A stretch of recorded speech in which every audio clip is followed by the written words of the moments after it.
देवियों और सज्जनों, नमस्कार। मैं आपका एस्ट्रोलॉजर पंडित एस के शर्मा अपने YouTube चैनल ज्योतिष डिवाइन एस्ट्रोलॉजी में आपका एक बार फिर से हार्दिक स्वागत करता हूं। आज मैं आपके सामने एक ऐसा वीडियो लेकर आया हूं जिसके बारे में लगभग सभी ने कुछ न कुछ अवश्य सुना होगा।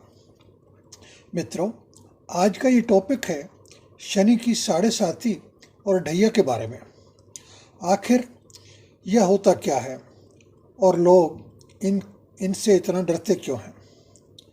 इसको मैं बड़े ही आसान शब्दों में आपको समझाने का प्रयत्न करूंगा। इससे पहले कि ये टॉपिक शुरू करूं, आपसे एक अनुरोध है, कृपया लाइक का बटन अवश्य दबाएं, वीडियो को अधिक से अधिक शेयर करें और अपने कमेंट भी कमेंट बॉक्स में डालना ना भूलें। धन्यवाद। आगे अपने मेन टॉपिक पे आते हैं। शनिदेव चलित में जब भी आपकी जन्म राशि से पहले वाली राशि में प्रवेश करते हैं तो आपकी साढ़े साती आरंभ हो जाती है। मान लो आपकी जन्म राशि मकर, जो 10 नंबर वाली होती है, और शनि ग्रह 24 जनवरी 2020 को धनु राशि छोड़कर मकर राशि में प्रवेश करते हैं, तो ऐसी स्थिति में 3 राशियों पर, जो कि मकर, धनु और उसके बाद कुंभ, जातकों को साढ़े साती लग जाएगी। शनि महाराज एक टाइम में 3 राशियों को कवर करते हैं। जिस स्थान पे जिस राशि में बैठे होते हैं उससे एक राशि पहले वाली और एक राशि अगले वाली को कंप्लीट करते हैं। शनि महाराज एक राशि में 2.5 साल तक विराजमान रहते हैं। 2.5 साल के बाद ये एक स्टेप आगे बढ़ते हैं। इस प्रकार 3 राशियों को कवर करने में इन्हें 7.5 साल लग जाते हैं। इसी कारण इसे साढ़े साती कहा जाता है। शनि ग्रह का पूरा राशि चक्र भ्रमण करने में 30 साल का समय लग जाता है। जब प्रथम बार किसी भी जातक पर साढ़े साती आती है तो उसके 30 साल के बाद ही दूसरी बार उनके ऊपर साढ़े साती आएगी। नॉर्मली किसी भी जातक के जीवन में साढ़े साती 3 बार से ज़्यादा नहीं आती। कभी कभी अगर जातक की आयु बहुत अधिक है तो साढ़े साती 4थी बार भी आ सकती है, परंतु ऐसा बहुत ही कम होता है। मित्रों, लगभग सभी व्यक्ति साढ़े साती के नाम से ही डर जाते हैं। आप एक बात भली भांति समझ लें कि साढ़े साती सभी के लिए अनिष्टकारी नहीं होती। यह आपकी जन्म कुंडली में बैठे हुए ग्रहों पर भी निर्भर करती है, जिसका विवेचन आप किसी भी योग्य एस्ट्रोलॉजर से अपनी जन्म पत्रिका दिखा के उनसे कर सकते हैं। आप चाहे तो आप हमसे भी संपर्क कर सकते हैं। हमारा ईमेल आईडी हमारे साइट पे दिया, आप देख सकते हैं। मित्रों, अब मैं शनि ढैया के बारे में भी आपको कुछ बताना चाहता हूं कि यह किस तरह बनती है। ध्यान दीजिए, जब शनि महाराज आपकी जन्म राशि में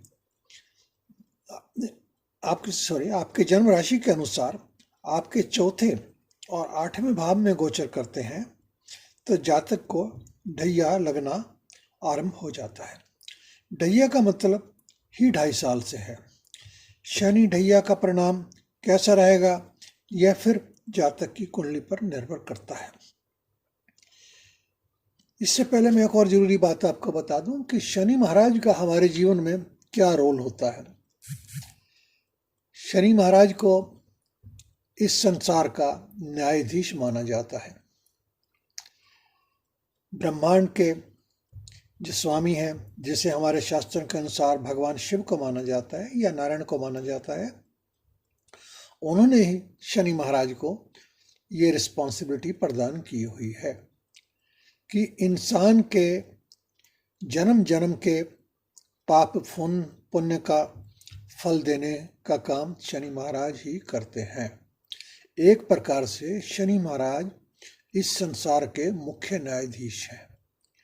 जैसा कर्म हम करते हैं उसके हिसाब से ये हमें फल देते हैं। ये जरूरी नहीं है कि ये अनर्थ ही करते हैं। अगर हमारे कर्म अच्छे हैं तो ये हमें बहुत बड़ा इनाम भी देते हैं। तो इसलिए शनि महाराज से डरने की कोई आवश्यकता नहीं है। अब मैं एक और आगे इम्पोर्टेंट बात आपसे शेयर करना चाहता हूँ।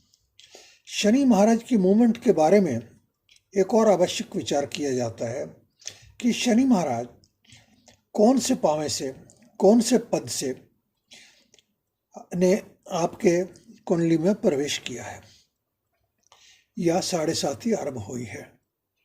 शनि राशि परिवर्तन के समय यदि चंद्रमा 1, 6 और 11 स्थान में रहता है तो इसे स्वर्ण पद माना जाता है या सोने का पाया भी कह देते हैं।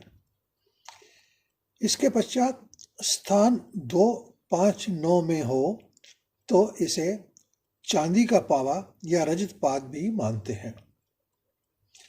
अब बात करते हैं स्थान नंबर 3, 7 और 10 की।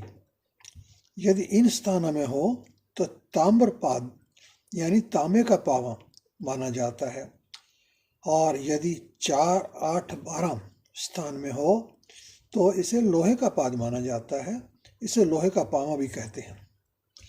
इनके परिणाम के बारे में ऐसी मान्यता है कि सोने का पावा, स्वर्ण पाद लगभग हानिकारक ही होता है।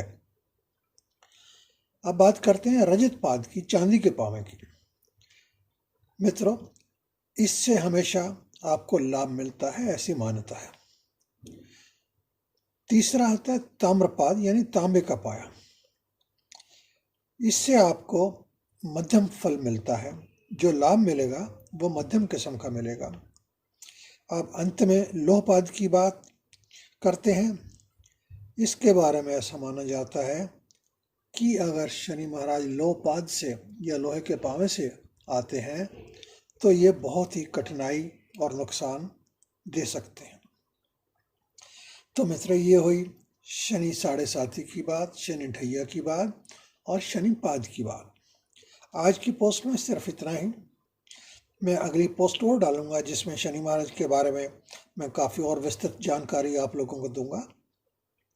चलते चलते आज का टिप एक है, अपने घर में पेंट करने के लिए ब्लैक एंड ब्लू कलर का प्रयोग कम से कम करें। हमेशा जहाँ तक संभव हो लाइट शेड का ही प्रयोग करें। मित्रों, उम्मीद है आपको यह पोस्ट पसंद आएगी। एक फिर से आपसे अनुरोध, कृपया लाइक का बटन अवश्य दबाएं, वीडियो को अधिक से अधिक शेयर करें, कमेंट बॉक्स में अपना कमेंट डालना न भूलें। ये हमारे लिए बहुत आवश्यक होता है। इससे हमें आपके विचारों के बारे में पता लगता है। आप अपनी क्वेरीज भी इसमें डाल सकते हैं। आप हमें फेसबुक, ट्विटर, इंस्टाग्राम आदि पे भी फॉलो कर सकते हैं। आज के लिए बस इतना ही दोस्तों। ढेर सारी शुभकामनाएं। हमेशा व्यस्त रहो, प्रसन्न रहो और मस्त रहो। धन्यवाद।